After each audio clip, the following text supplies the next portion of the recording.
بسم اللہ الرحمن الرحیم۔ پارٹ ہے 71، کتاب ہے ترجمہ نہج البلاغہ، جس کے مؤلف ہیں حجت الاسلام مولانا مفتی جعفر حسین قبلہ، اور یہ خوبصورت پلیٹ فارم جو کہ ہم سب آپ اور ہم جانتے ہیں کہ کاشان بصیرت کا یوٹیوب چینل ہے، اور ایک خوبصورت کتاب اس نہج البلاغہ کو پڑھتے ہوئے ہم الحمدللہ اب 737 پیج پر آ گئے ہیں۔ اللہ ہم سب کو ہمت عطا کر کے ہم جو کچھ پڑھ رہے ہیں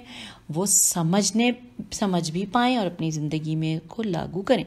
اس کے اوپر عمل کریں۔ اور اب جو پڑھنے جا رہی ہوں اس سے پہلے میں یہ کہنا چاہوں گی کہ یہ وہ وصیت ہے مولا کی کہ جو مکتوب نمبر 47 کی جگہ پر جو وصیت کی ہیڈنگ کے ساتھ ہے کہ جب آپ کو ابن ملجم لعن اللہ ضرب لگا چکا تو آپ نے امام حسن اور امام حسین علیہ السلام سے فرمایا تھا۔ تو یہ اتنی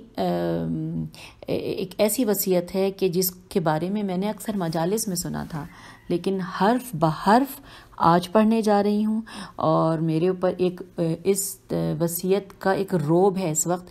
کہ میں پڑھتے ہوئے مجھے ایسا لگ رہا ہے کہ جیسے کہ میرا دل کانپ رہا ہے، کیونکہ یہ وہ الفاظ ہیں کہ جب مولا ہم سے بچھڑنے جا رہے تھے، اس دنیا سے جا رہے تھے، تب کے ان کے الفاظ تھے، اور اس وقت مولا علی علیہ السلام کس قدر تکلیف میں تھے، تو وہ اپنی اولاد کو جو پیغام دے رہے تھے، اور اصل میں مولا امام حسن اور مولا امام حسین تو خود مولا تھے۔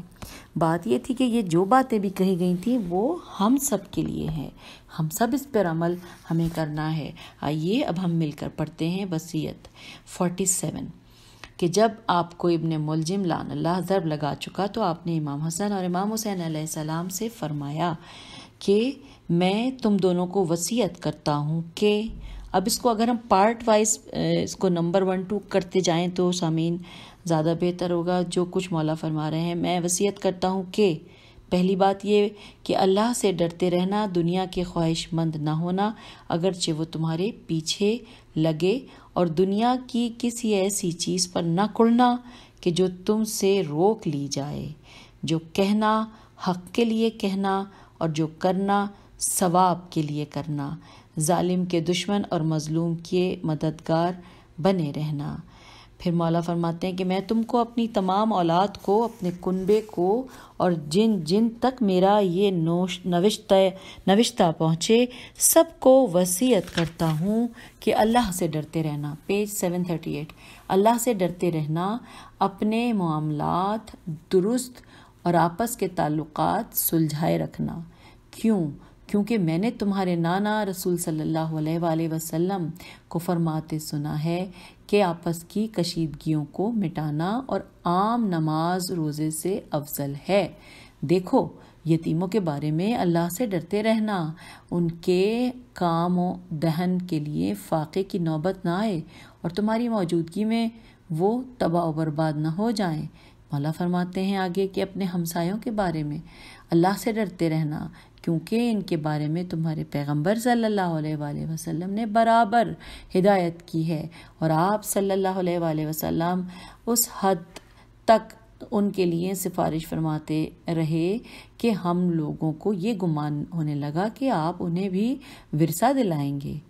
آگے مولا فرماتے ہیں قرآن کے بارے میں اللہ سے ڈرتے رہنا، ایسا نہ ہو کہ دوسرے اس پر عمل کرنے میں تم پر سبقت لے جائیں۔ نماز کے بارے میں اللہ سے ڈرنا، کیونکہ وہ تمہارے دین کا ستون ہے۔ اپنے پروردگار کے گھر کے بارے میں اللہ سے ڈرنا، اسے جیتے جی خالی نہ چھوڑنا، کیونکہ اگر یہ خالی چھوڑ دیا گیا تو پھر عذاب سے مہلت نہ پاؤ گے۔ جان، مال اور زبان سے راہ خدا میں جہاد کرنے کے بارے میں اللہ کو نہ بھولنا، اور تم کو لازم ہے کہ آپس میں میل ملاپ رکھنا اور ایک دوسرے کی اعانت کرنا، اور خبردار ایک دوسرے کی طرف سے پیٹھ پھیرنے اور تعلقات توڑنے سے پرہیز کرنا، نیکی کا حکم دینے اور برائی سے منع کرنے سے کبھی ہاتھ نہ اٹھانا، ورنہ بد کردار تم پر مسلط ہو جائیں گے، پھر دعا مانگو گے تو قبول نہ ہوگی۔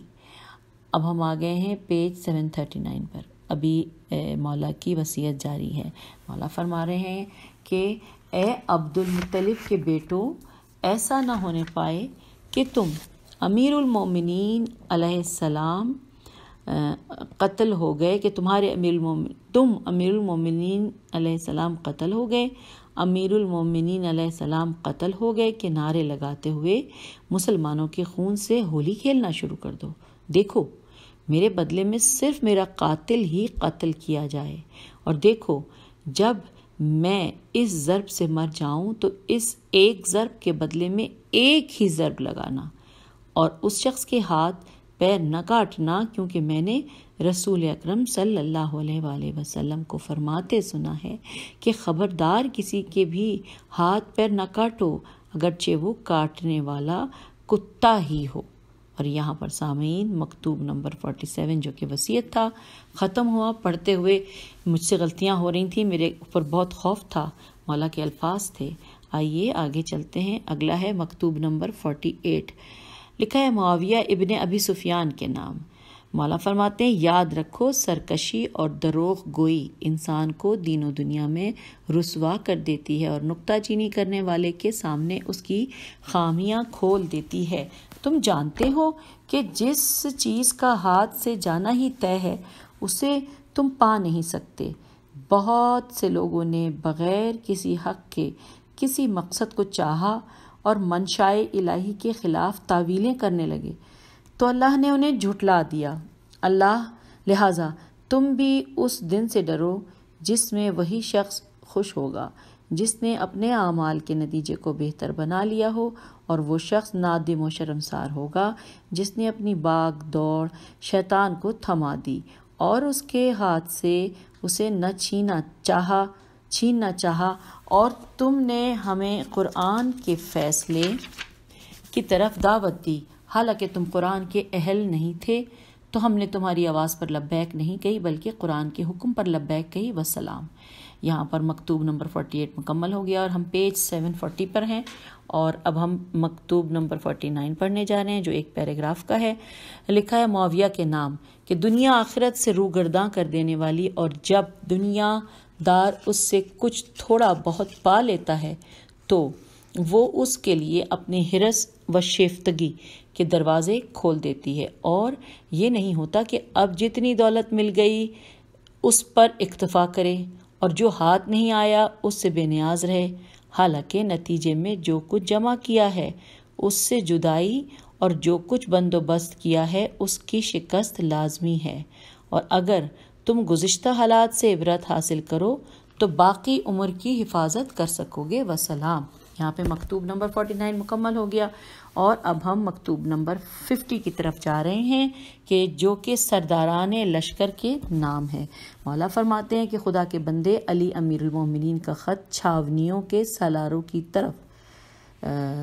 اچھا یہ میں نے اس طرح سے دوبارہ پڑھتی ہوں، پہلے لکھا ہے سرداران لشکر کے نام، پھر نیچے لکھا ہے خدا کے بندے علی امیر المومنین علیہ السلام کا خط چھاونیوں کے سالاروں کے نام۔ اب مولا کا ارشاد شروع ہو رہا ہے، فرماتے ہیں مولا حاکم پر فرض ہے کہ جس برتری کو اس نے پایا ہے اور جس فارغ البالی کی منزل پر پہنچا ہے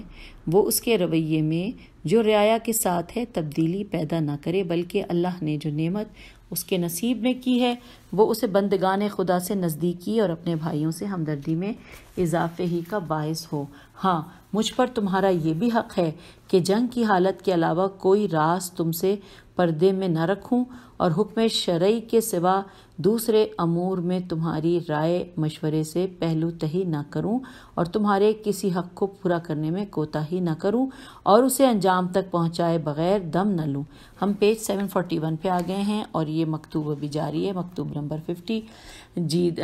میں یہاں سے دوبارہ سے پڑھتی ہوں کہ مجھ پر تمہارا یہ حق ہے کہ جنگ کی حالت کے علاوہ کوئی راز تم سے پردے میں نہ رکھوں اور حکم شرعی کے سوا دوسرے امور میں تمہاری رائے مشورے سے پہلو تہی نہ کروں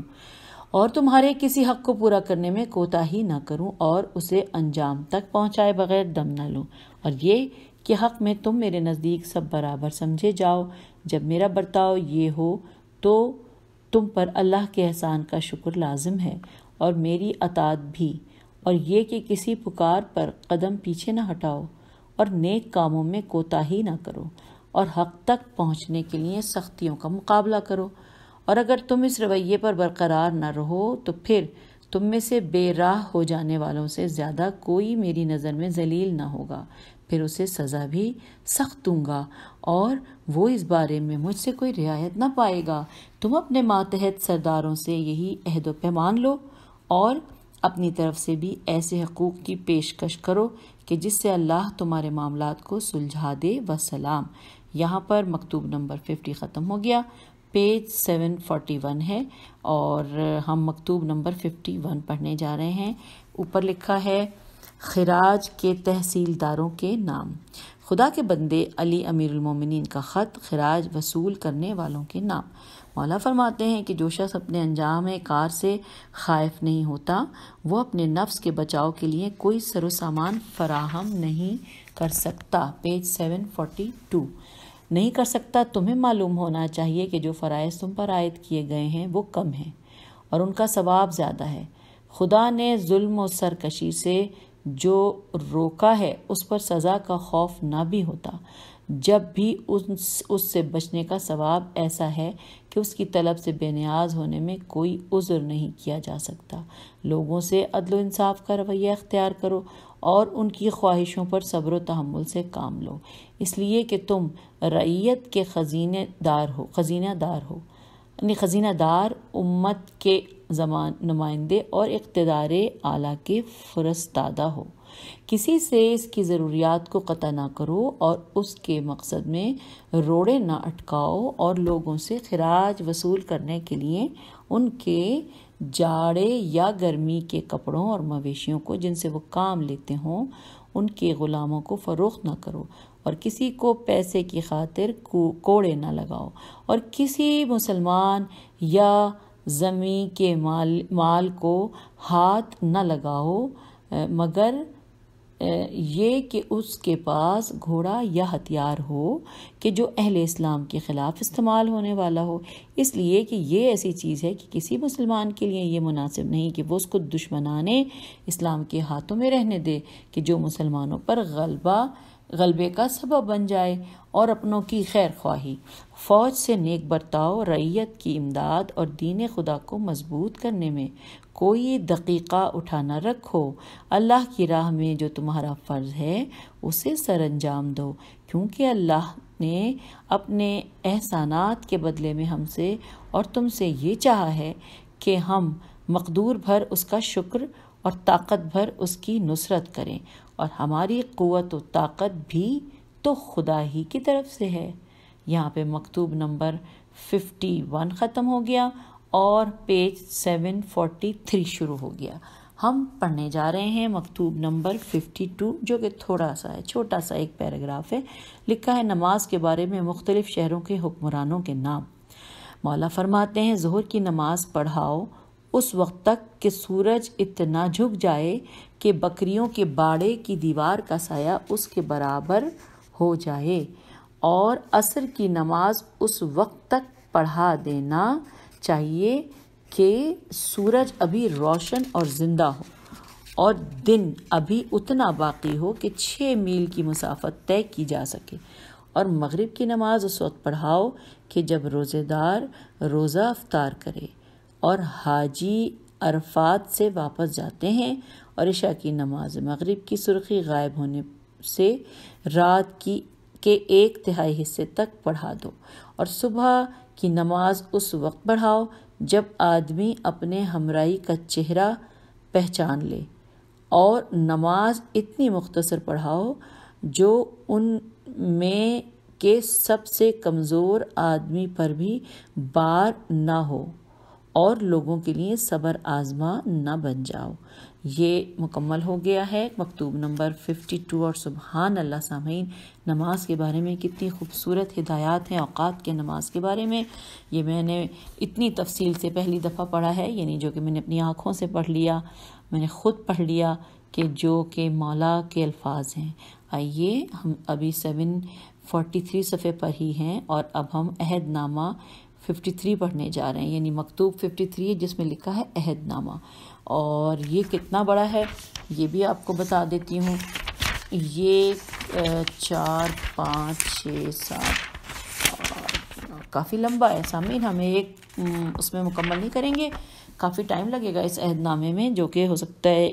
1 سے زیادہ 2 یا 3 آڈیو پہ مشتمل ہو۔ چلیے ہم پڑھتے ہیں، اس کا مطلب یہ بہت زیادہ امپورٹنٹ ہوگا، اس میں سے بہت سارے پوائنٹس ہوں گے۔ جی، عہد نامہ مکتوب 53 لکھا ہے، اس دستاویز کو مالک اشتر نخعی، یہ ہے وہ مالک اشتر کے نام خط۔ سامعین، یہ تو اتنا امپورٹنٹ ہے کہ یہ کتنے ہی ادارے جہاں پہ کہ اس دستاویز کو ایک بہت امپورٹنٹ حیثیت حاصل ہے، یہ تو پڑھنا میری پتہ نہیں کتنی بڑی خواہش تھی، اللہ کا شکر ہے کہ میں اس پہ پہنچ گئی ہوں۔ آئیے ہم مل کر پڑھتے ہیں۔ یہی ہے وہ خط مالک اشتر کے نام۔ لکھا ہے کہ اس دستاویز کو مالک اشتر نخعی رحمت اللہ کے لیے تحریر فرمایا،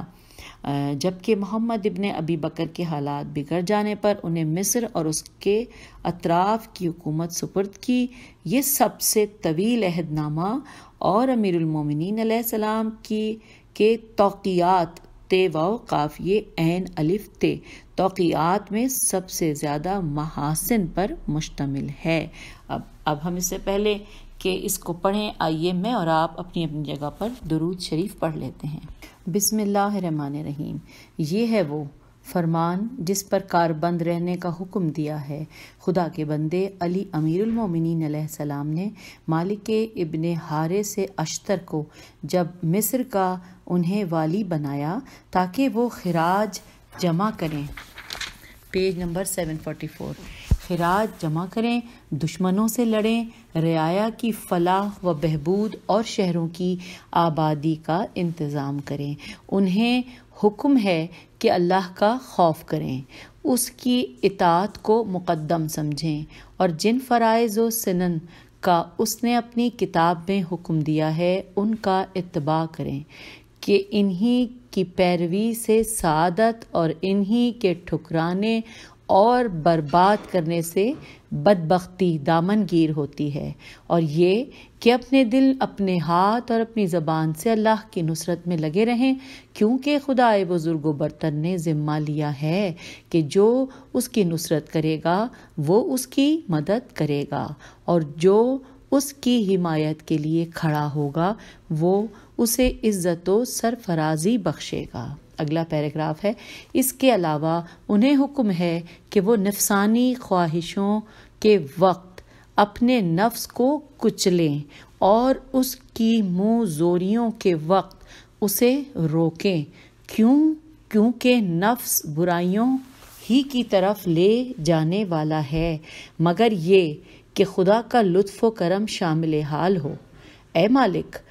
اس بات کو جانے رہو کہ تمہیں ان علاقوں کی طرف بھیج رہا ہوں کہ جہاں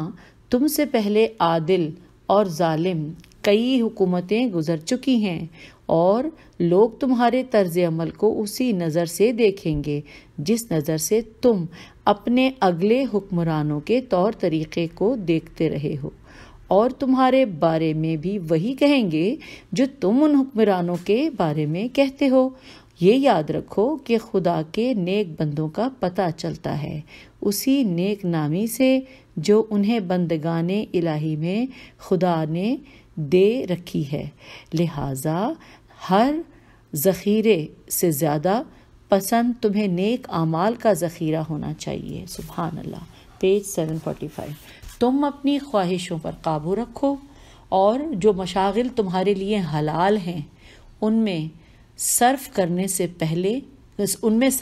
سے اپنے نفس کے ساتھ بخل کرو، کیونکہ نفس کے ساتھ بخل کرنا ہی اس کے حق کو ادا کرنا ہے، چاہے وہ خود اسے پسند کرے یا ناپسند۔ رعایا کے لیے اپنے دل کے اندر رحم و رافت اور لطف و محبت کو جگہ دو۔ ان کے لیے پھاڑ کھانے والا درندہ نہ بن جاؤ کہ انہیں نگل جانا غنیمت سمجھتے ہو، اس لیے کہ رعایا میں 2 قسم کے لوگ ہیں، ایک تو تمہارے دینی بھائی اور دوسرے تمہارے جیسی مخلوق خدا۔ ان کی لغزشیں بھی ہوں گی، خطاؤں سے بھی انہیں سابقہ پڑے گا، اور ان کے ہاتھوں سے جان بوجھ کر یا بھولے چوکے سے غلطیاں بھی ہوں گی۔ تم ان سے اسی طرح عفو درگزر سے کام لینا جس طرح اللہ سے اپنے لیے عفو درگزر کو پسند کرتے ہو، اس لیے کہ تم ان پر حاکم ہو اور تمہارے اوپر تمہارا امام حاکم ہے، اور جس امام نے تمہیں والی بنایا ہے اس کے اوپر اللہ ہے، اور اس نے تم سے ان لوگوں کے معاملات کی انجام دہی چاہی ہے اور ان کے ذریعے تمہاری آزمائش کی ہے، اور دیکھو خبردار اللہ کے مقابلے کے لیے نہ اترنا، اس لیے کہ اس کے غضب کے سامنے تم بے بس ہو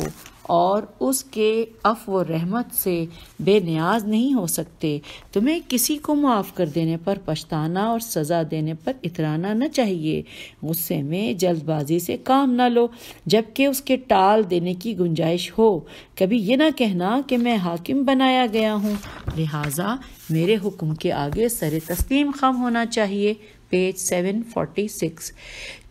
سر تسلیم خم ہونا چاہیے کیونکہ یہ دل میں فساد پیدا کرنے، دین کو کمزور بنانے اور بربادیوں کو قریب لانے کا سبب ہے، اور کبھی حکومت کی وجہ سے تم میں تمکنت یا غرور پیدا ہو تو اپنے سے بالا تر اللہ کے ملک کی عظمت کو دیکھو اور خیال کرو کہ وہ تم پر وہ قدرت رکھتا ہے کہ جو خود تم اپنے آپ پر نہیں رکھتے۔ یہ چیز تمہاری رعونت و سرکشی کو وبا دے گی اور تمہاری طغیانی کو روک دے گی اور تمہاری کھوئی ہوئی عقل کو پلٹا دے گی۔ اگلا پیراگراف ہے، خبردار کبھی اللہ کے ساتھ اس کی عظمت میں نہ ٹکراؤ اور اس کی شان و جبروت سے ملنے کی کوشش نہ کرو، کیونکہ اللہ ہر جبار و سرکش کو نیچا دکھاتا ہے اور ہر مغرور کے سر کو جھکا دیتا ہے۔ اپنی ذات کے بارے میں اور اپنے خاص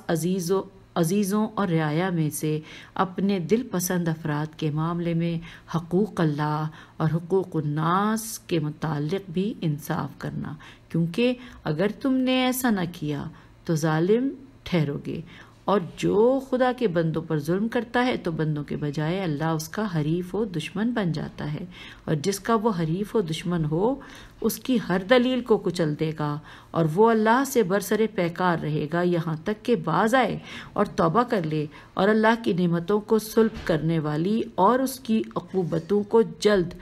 بلاوا دینے والی کوئی چیز اس سے بڑھ کر نہیں ہے کہ ظلم پر باقی رہا جائے، کیونکہ اللہ مظلوموں کو پکار سنتا ہے اور ظالموں کے لیے موقع کا منتظر رہتا ہے۔ پیج 747 تمہیں سب طریقوں سے زیادہ وہ طریقہ پسند ہونا چاہیے جو حق کے اعتبار سے بہترین، انصاف کے لحاظ سے سب کو شامل اور رعایا کے زیادہ سے زیادہ افراد کی مرضی کے مطابق ہو، کیونکہ عوام کی ناراضگی خواص کی رضامندی کو بے اثر بنا دیتی ہے، اور خاص کی ناراضگی عوام کی رضامندی کے ہوتے ہوئے نظر انداز کی جا سکتی ہے۔ اور یہ یاد رکھو کہ رعیت میں خاص سے زیادہ کوئی ایسا نہیں کہ جو خوشحالی کے وقت حاکم پر بوجھ بننے والا،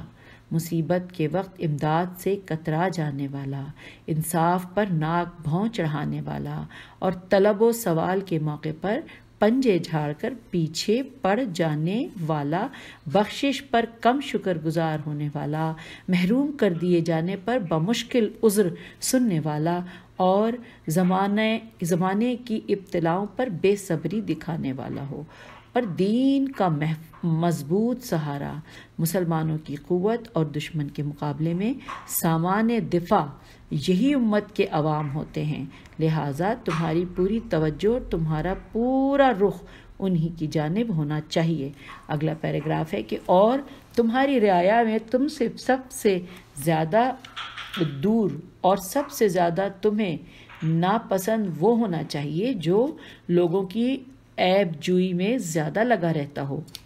کیونکہ لوگوں میں عیب تو ہوتے ہی ہیں۔ حاکم کے لیے انتہائی شایان یہ ہے کہ ان پر پردہ ڈالے، لہٰذا جو عیب تمہاری نظروں سے اوجھل ہوں انہیں نہ اچھالنا، کیونکہ تمہارا کام انہی عیبوں کو مٹانا ہے کہ جو تمہارے اوپر ظاہر ہوں، اور جو چھپے ڈھکے ہوں ان کا فیصلہ اللہ کے ہاتھ ہے۔ اس لیے جہاں تک بن پڑے عیبوں کو چھپاؤ۔ پیج 48 جہاں تک بن پڑے عیبوں کو چھپاؤ تاکہ اللہ بھی تمہارے ان عیوب کی پردہ پوشی کرے جنہیں تم رعیت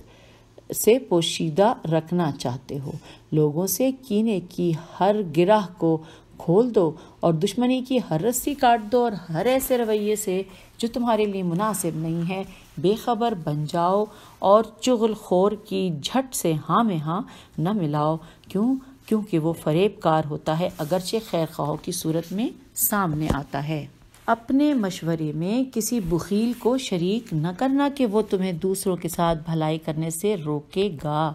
اور فقر و افلاس کا خطرہ